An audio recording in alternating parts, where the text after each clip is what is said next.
NTA जो है, मैं कहता हूँ कि एनटीए सही संस्थान है। एनटीए रहेगी तो थोड़ा सा जो है अगर एनटीए को सही तरीके से संचालित किया जाए और इनका लेवल देखा जाए तो लोगों के अवेयरनेस पढ़ने की बढ़ सकती है। लेकिन एनटीए अगर 2000 का फॉर्म का पैसा लेगी तो ये गलत दे। इतना तो अब मैं तो नहीं जानता हूँ बनारस हिंदू विश्वविद्यालय विद्यार्थियों को खाना देता है, खाना तो देता है नहीं, बेचारे सारे लोग मरे हुए हैं, खेलना उलना छोड़ तब खाना देता भी है तो 2 दिन खा लेने के बाद तीसरा दिन कोई व्यक्ति खा नहीं सकता। वही देखो, पूछिए भाई इनसे, बताओ।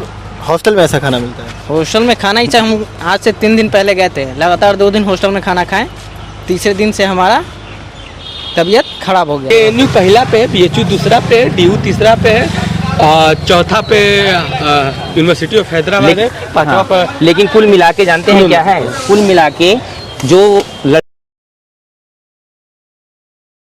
जेएनयू के प्रोफेसर आनंद कुमार, जो जेएनयू के प्रोफेसर हैं, जेएनयू के प्रोफेसर यहाँ पे आते हैं क्या करने? इंटरव्यू लेने, वाइवा लेने। अगर जब हम लोगों को जो है एसआरएफ कराना होता है जेआरएफ के बाद, तब भी आते हैं। कोई पीएचडी वाइवा होता है। और लोग बोलते हैं यहाँ पे जो फैकल्टी है वो भी तो जेएनयू से बहुत ज्यादा है। जेएनयू से पढ़े लोग एलुमनाई यहाँ पे बहुत हैं, प्रोफेसर हैं। मैं बताता रहा हूँ कि जब आपको रोजगार के मामले में मुझे लग रहा है विश्वविद्यालय, जहाँ 19 फैकल्टियाँ जिस विश्वविद्यालय के अंतर्गत चलती हों और टीचर हों, बच्चे हों, इंफ्रास्ट्रक्चर हो, मालवीय जी ने इतना इसको डेवलप किया है। हाँ, चलिए चला जाए। सारा कुछ मालवीय जी ने क्या डेवलप किया है? मालवीय जी ने जो सबसे बड़ा चीज़ है कि इतने बड़े जो है लैंड पे इसको बनाया है, किसी भी कैंपस को। मुझे जहाँ तक आशा है कि एशिया में पहली यूनिवर्सिटी है जिसका कैंपस इतना बड़ा है, क्योंकि साउथ कैंपस इसको इंक्लूड करोगे तो इतना बड़ा कैंपस किसी यूनिवर्सिटी का नहीं है। कैम्ब्रिज का है शायद, कैम्ब्रिज इससे बड़ी है। हॉस्टल नहीं भाई, पूरे लैंड के मामले में इसका स्टडी मतलब मामले में तो इससे बहुत बड़ा। कौन यूनिवर्सिटी है? हैदराबाद सेंट्रल यूनिवर्सिटी इससे बड़ी है। कितने 100 एकड़ में है? वो है आपको शायद 2600 ही 1600 1800। कितनी फैकल्टियाँ चलती हैं? फैकल्टी वहाँ कम चलती है। क्यों वहाँ वो देखिए, सब यूनिवर्सिटी का अपना अपना स्पेसिफिक रीजन होता है डेवलप करने के लिए। अब वो हो गया, जेएनयू हो गया, वो रिसर्च पर्पस के लिए डेवलप की गई थी, ना कि हमको देखिए प्रोफेशनल इंस्टीट्यूट बनाने के लिए और ये सब एजुकेशनल इंस्टीट्यूट। मैं बता रहा हूँ कि जो बजट हम क्या मतलब रैंक के मामले में है, बेचू जब इसकी रैंकिंग हुई है, लगातार नैक जो कमेटी होती है वो भारत के किसी यूनिवर्सिटी में रैंकिंग जारी करती है। और तमाम प्रकार की जो है विदेशी एजेंसियां हैं, तमाम प्रकार के जो है ऑर्गेनाइजेशन हैं, तमाम प्रकार के वर्ल्ड लेवल पे जो है ऑर्गेनाइजेशन है जो रैंकिंग जारी करते हैं इसका, ये किस रैंकिंग पे विश्वविद्यालय है। तो बेचू हमेशा जो है रैंकिंग में तीसरे स्थान पे प्रूव किया है। पहले स्थान पे वो भी जो है बॉम्बे आईटी शायद है, बॉम्बे नहीं, IISc बेंगलुरु है। उसके बाद जो बॉम्बे आईटी है दूसरे पे। जेएनयू शायद रैंकिंग के मामले में बेचू से नीचे हुआ है। यूनिवर्सिटी वाइज बीएचयू दूसरे नंबर पे है। आप जो बोल रहे हैं इंस्टीट्यूशन वाइज, तो इंस्टीट्यूशन वाइज IISc बेंगलुरु पहले पे है। नैक की रैंकिंग में बेचू और जेएनयू का क्या है भाई प्लेसमेंट? जेएनयू पहला पे है, बीएचयू दूसरा पे है, डीयू तीसरा पे है, चौथा पे यूनिवर्सिटी ऑफ हैदराबाद है, पांचवा पे। लेकिन कुल मिला के जानते हैं क्या है, कुल मिला के जो लड़के बेचू और जेएनयू में एडमिशन लेना चाहते हैं, जिनकी स्टडी लेवल है, बेचू और जेएनयू की स्टडी का सिलेबस जो है वो एकदम डिफरेंट है बहुत ज़्यादा। क्योंकि जेएनयू का जो सिलेबस है वो एज दी आपको स्कॉलर बनाती है, एज दी स्कॉलर, सिर्फ मास्टर। आपको होता क्या है कि और मास्टर का जो रोजगार क्रिएट होता है वो दूसरी एजेंसी है, उसका परपेच है जो है ऑब्जेक्टिव लेवल, और वो डिस्क्रिप्टिव लेवल की यूनिवर्सिटी है। वो डिस्क्रिप्टिव लेवल की यूनिवर्सिटी है। उसके ऑब्जेक्टिव क्वेश्चन भी जब बनते हैं तो उसके लेवल भी वैसे ही हैं। लेकिन समस्या ये है कि जो एडमिशन की प्रक्रिया होती है उसमें क्या है कि जो सुख सुविधाएं जो जेएनयू के बारे में लोगों के बारे में पता है कि जेएनयू से जो पर्सनालिटियाँ निकलती हैं, क्योंकि ऐसा कोई सब्जेक्ट नहीं होगा जिसमें जेएनयू का कोई प्रोफेसर अपनी थ्योरी नहीं डेवलप किया होगा, उसकी बुक आई होगी। हम लोग अपने सिलेबस में पढ़ते होंगे, जैसे मैं सोशियोलॉजी का हूँ तो प्रोफेसर योगेंद्र सिंह, ऐसे तमाम प्रोफेसर हैं, दीपांकर गुप्ता जी, आनंद कुमार सर बार बार बेचू में आते रहते हैं, काशी विद्यापीठ से शायद उन्होंने पीएचडी भी किया है। और बनारस हिंदू विश्वविद्यालय के एक प्रोफेसर हैं विक्रमादित्य राय, जो उनके अंदर में पीएचडी किए हुए हैं, वो हेड हैं शायद डीएवी डिग्री कॉलेज के ना, डीएवी डिग्री। मैं ऐसा हो यार, तुम भी कुछ बोलो। अच्छा, ये जो मेंटालिटी है, लोग बोल रहे हैं कि बीएचयू धीरे धीरे जेएनयू बनता चला जा रहा है, भाई ये तो अपने नजरिया से है कि आप जेएनयू को किस बेस पे जानते हैं, जेएनयू को किस तरह जानते हैं, बीएचयू के बारे में आपकी क्या राय है, बीएचयू में आपने पढ़ा है, बीएचयू में आपने इस सुविधाओं को पाया है, आपका लाइफ स्टाइल नहीं है, आपका एक स्टैंडर्ड लेवल रहा है, आप चाहते हैं कि आपका पारिवारिक जीवन भी ऐसा हो या आने वाला भविष्य भी ऐसा हो, आप कहाँ तक काबिल बनना चाहते हैं और कहाँ तक बन गए हैं, क्योंकि आपके बड़े भाई छोटे भाई तमाम लोगों हैं, यहाँ तक नहीं आपका किसी ना किसी विद्यार्थी का जेएनयू में किसी ना किसी चलिए माध्यम से कोई ना कोई परिचय होना हाँ, चाहिए। हाँ। जिनका परिचय है तो इसका मतलब वो अवेयरनेस है, वो कॉन्शनेस है। ठीक है भैया, हम मान लिए जी कि हम सोच रहे हैं कि जेएनयू लेफ्टिस्ट है, नारे नहीं लगते हैं, लेफ्ट वहाँ पे रूल भी कर रहा है भाई, छात्रों भाई में भी वही मैं कर समझता रहा है। हूँ कि लेफ्ट और राइट क्या होता है, आप इसे क्या समझते हैं। मैं कहता हूँ कि विद्यार्थी जो होता है, हम लोग एक पढ़ते हैं संदर्भ समूह पढ़ते हैं, उसमें क्या होता है कि आपके अंदर जो बनने की क्षमता होती है, आप अपने आप को कितना आगे तक ले जा सकते हैं। आप राष्ट्रपति बन सकते हैं, प्रधानमंत्री बन सकते हैं, प्रोफेसर बन सकते हैं, आईएएस बन सकते हैं, आईपीएस बन सकते हैं। तमाम प्रकार के विकल्प आपके पास हैं, आपके साथ तमाम प्रकार की चुनौतियाँ भी हैं, तमाम प्रकार की चुनौतियाँ हैं। अगर चुनौतियों को आपने एक्सेप्ट किया है, आप क्या तो समझते हैं जेएनयू? मतलब जेएनयू, मैं जेएनयू ये समझता हूँ कि होता क्या है कि हम सक्सेस, किसी व्यक्ति को सक्सेस कब समझते हैं कि जैसे क्या होता है कि जब हम थियोरेटिकल पढ़ते हैं या बुकों को पढ़ते हैं, तब हमें नज़र आता है कि बेटर देन जेएनयू के लोग हैं, लेकिन तमाम प्रकार के प्रशासनिक व्यवस्थाओं में अधिकारी या तमाम प्रकार की यूनिवर्सिटियों में कुलपति, बनारस हिंदू विश्वविद्यालय के मुझे लगता है कि कम से कम एक समय अभी भी कम से कम 3 से 4 लोग ऐसे होंगे जो छपरा यूनिवर्सिटी से लेकर तमाम केंद्रीय विश्वविद्यालय में कुलपति भी होंगे। और लोगों को ऐसा नहीं, जेएनयू के लोग भी अधिक हैं, लेकिन जेएनयू लोग अधिक वहाँ हैं जहाँ इंग्लिश लॉबी होगी या लेफ्ट और राइट वाली बात बताइए, आप क्या समझते हैं? Left right centre? Left right वही समझता हूँ कि जैसे हम एक दूसरे को समझते हैं, वही सेम वही है लेफ्ट और राइट। मतलब आप स्टूडेंट लाइफ में कितना साफ बात स्टूडेंट लाइफ की बात करें तो चलती है भैया। मैं कह रहा हूँ कि आप मैं बता रहा हूँ कि मेरा दायित्व क्या है कि लोग कितने पढ़ लिख के रोजगार हो जा रहे हैं, कितनी महंगाई को लोग झेल ले रहे हैं। सरकार कोई भी रहे, चाहे सपा रहे चाहे गवर्नमेंट कोई भी रहे, लेकिन बनारस हिंदू विश्वविद्यालय कहीं भी विश्वविद्यालय में जो विद्यार्थी पढ़ रहे हैं वो अपने ह्यूमन राइट के लिए, अपने राइट के लिए लड़ें, शिक्षा के लिए लड़ें, रोजगार के लिए लड़ें, स्वास्थ्य के लिए लड़ें, जो हमारा दायित्व है। मतलब हमको साक्षर होने या शिक्षित होना या पढ़ना लिखना, हमारा सक्सेस होना, हम कहाँ तक इसको चाहते हैं कि सोसाइटी कैसी हो, कैसे इम्प्लीमेंट करें। हाँ, कैसे अपने आप को एडजस्ट करे, अपना लिविंग स्टैंडर्ड बढ़ा ले। अच्छा ये बताइए, अभी कुछ देर पहले बात हो रही थी भाई साहब से, तो जेएनयू का कैंपस बड़ा है कि बीएचयू का कैंपस बड़ा है? बीएचयू का कैंपस जेएनयू के कैंपस से बहुत बड़ा है। हाँ, लेकिन ये है कि जेएनयू क्या है कि जेएनयू पहाड़ों पे शायद है, जेएनयू पहाड़ों पे बसी हुई है, तो पहाड़ का कोई जो मापन अरावली हिल्स टच किया है उसको। हाँ, इस वजह से वो उसके मतलब पहाड़ से टच किया होगा, कुछ पीछे का पार्ट या नहीं किया होगा, लेकिन क्षेत्र वही है, उतने जो वो अंदर है। समुद्र की ऊंचाई से नापेंगे तो बीएचयू जो है उससे बहुत ऊंचाई पे होगा। हाँ हाँ, जेएनयू इससे बहुत नीचे पे होगा, खाड़ी में टाइप में है कि पहाड़ की ऊंचाई पे है, ऊंचाई पे है तब ऊंचा होगा, हिल पे होगा। भाई मैं नहीं गया जेएनयू। एक ऐसा फैक्ट जो मैं काशी हिंदू विश्वविद्यालय में सुन रहा हूँ कि पहाड़ से भी ऊंचा बीएचयू मान रहे हैं, बहुत बढ़िया है बीएचयू भाई, हम भी वहीं से पढ़े हैं। मतलब ऐसा नहीं है भैया कि बीएचयू पे बुरा बोल रहा हूँ, लेकिन एक बात बताइए, क्वालिटी ऑफ एजुकेशन किसका बढ़िया है? क्वालिटी ऑफ एजुकेशन को आप अगर एज दी सक्सेस मानेंगे, आप समझो ना यार कि देखो क्वालिटी ऑफ एजुकेशन किसको कह रहे हैं। एक स्टूडेंट है जो पढ़ते जाता है और नौकरी ले लेता है विद इन 1-2 साल में, ठीक। एक स्टूडेंट है जो 40 साल बाद नौकरी ले पा रहा है, 30 साल बाद नौकरी ले पा रहा है, 30 साल बाद की वो रिसर्च में इन्वॉल्व हो गया।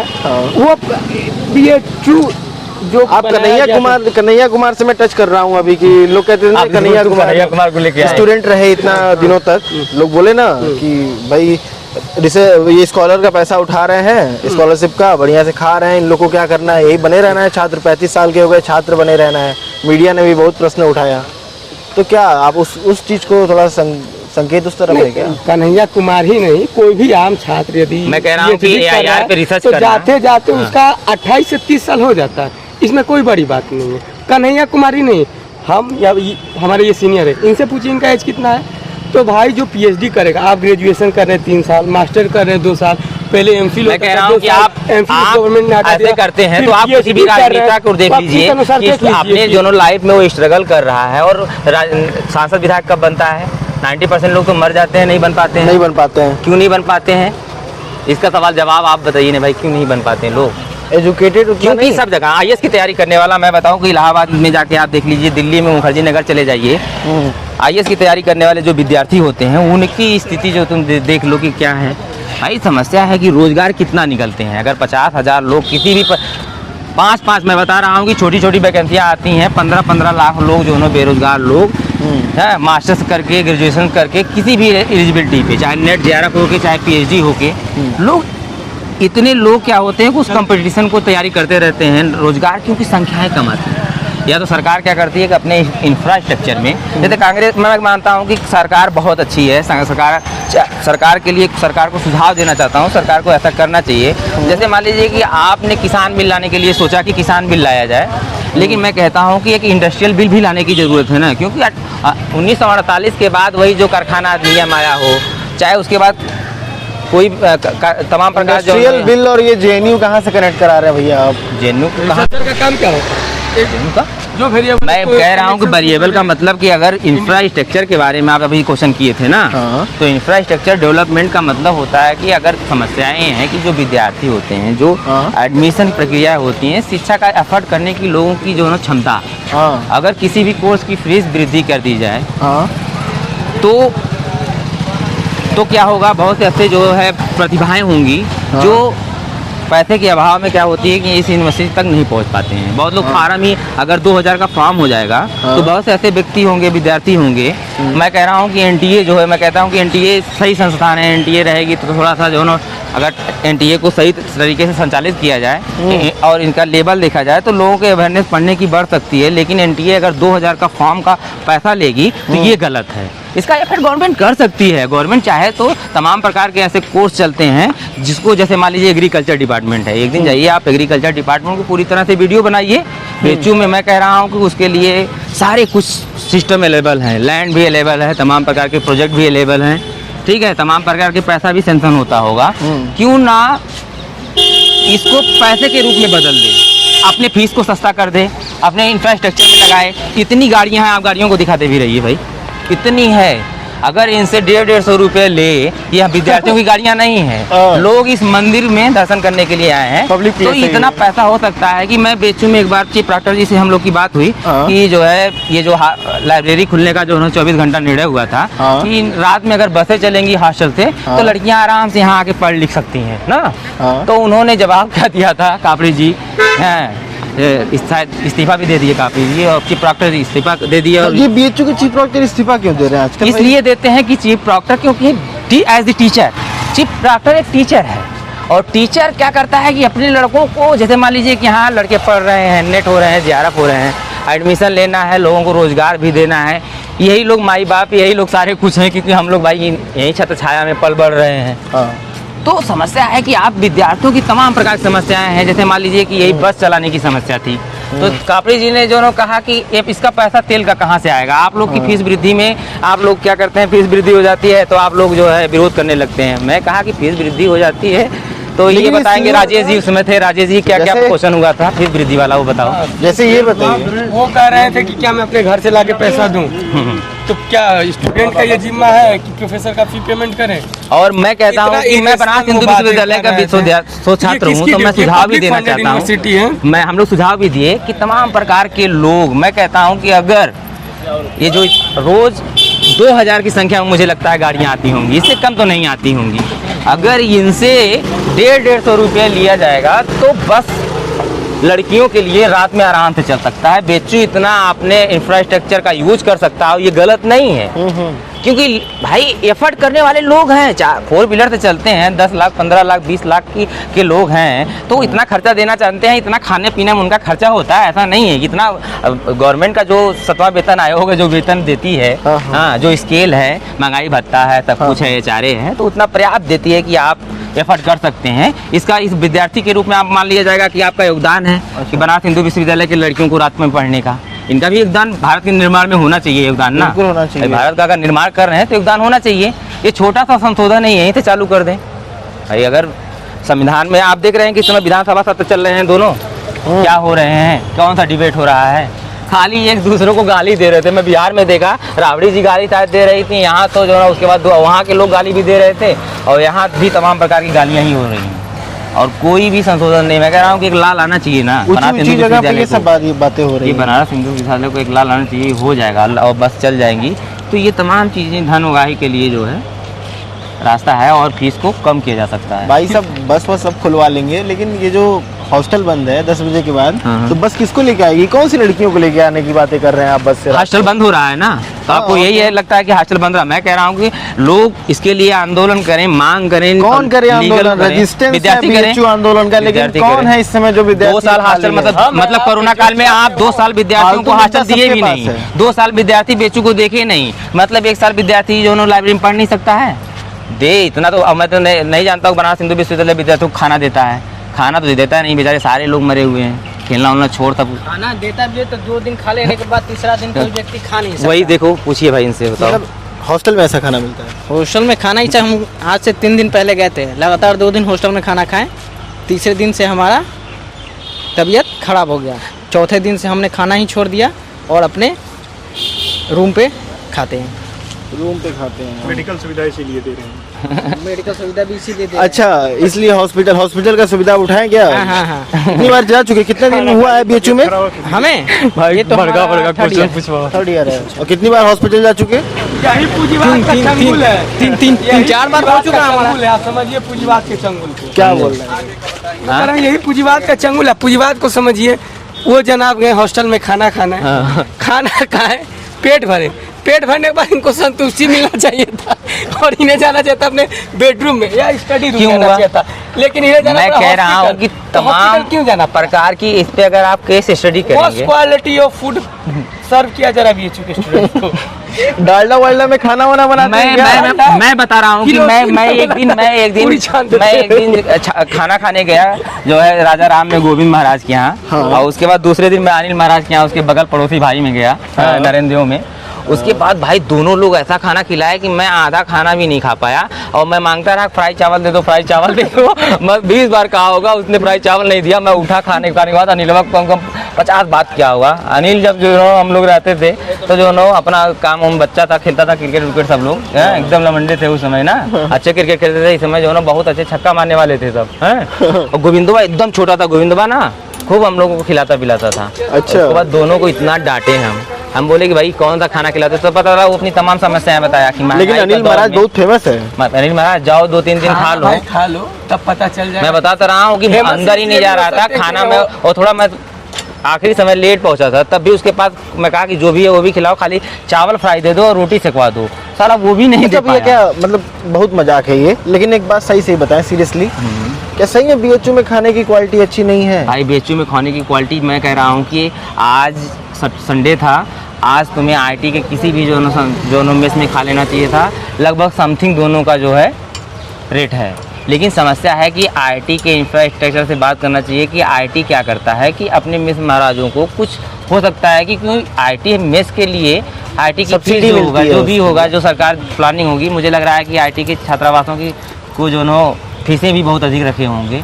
ये चाहते हैं कि ऑलरेडी जो एलीट क्लास है, जैसे IT में आने वाले अधिकतम लोग कितने लोग आर्ट्स होते में हैं, क्या कितना होता है? फीसें होती हैं, सुनिए। उसके बारे में स्टडी करना चाहिए। साफ समझिए, जो यदि यहाँ समझा जाता है जो आर्ट्स पढ़े हैं वो निकम्मे हैं, जो कॉमर्स पढ़ रहे हैं वो उन्हें थोड़े अच्छे हैं। नहीं, साइंस ये हायरार्की बनाएगा उसी अनुसार, लेकिन खाना भी परोसा जाता है। वास्तविकता में आर्ट्स कुछ के भी नहीं है भाई। वो आर्ट्स के देखिए, एक बात सक्सेस बताएं भैया, का कोई पैमाना नहीं है, जो सबका पैमाने opportunity बनाए गए लेकिन हैं जो आपके hierarchy- सक्सेस के, उसकी कोई पैमाना सोसाइटी नहीं में है। वो हायरार्की कौन स्टेब्लिश करता है? वो रूलिंग क्लास Ruling class, हाँ, क्योंकि hierarchy। उसको रूल करना, हाँ, हाँ। बिना हायरार्की के रूल हो नहीं सकती, तो ये रूल बना दिया। हाँ। अब आप आर्ट्स डिपार्टमेंट के, सॉरी आर्ट्स फैकल्टी के यदि कोई हॉस्टल्स हैं, उन हॉस्टलों में जाके एक बार खाना टेस्ट करिए, और एक बार जाके आप IIT में खाना टेस्ट करिए, आपको पता चल जाएगा कि how they are treating the student, देखिए, how they are discriminating among the student. एक डाटा काम आता है यहाँ पे। IIT और मेडिकल का छात्र एक ज़्यादा एफिशिएंसी से काम करता है, देश को कुछ अच्छा देता है, ठीक है, रादर देन आर्ट्स। और ये लोग ऐसी मानसिकता पे गवर्नमेंट चल मैं रही कह है, रहा हूँ ऐसी कि क्यों मानसिकता ऐसी पे मानसिकता किसी के अंदर डेवलप कर जाती है, क्योंकि उसको स्टडी है ये नहीं पता, आपके बारे में बता दिया जाएगा।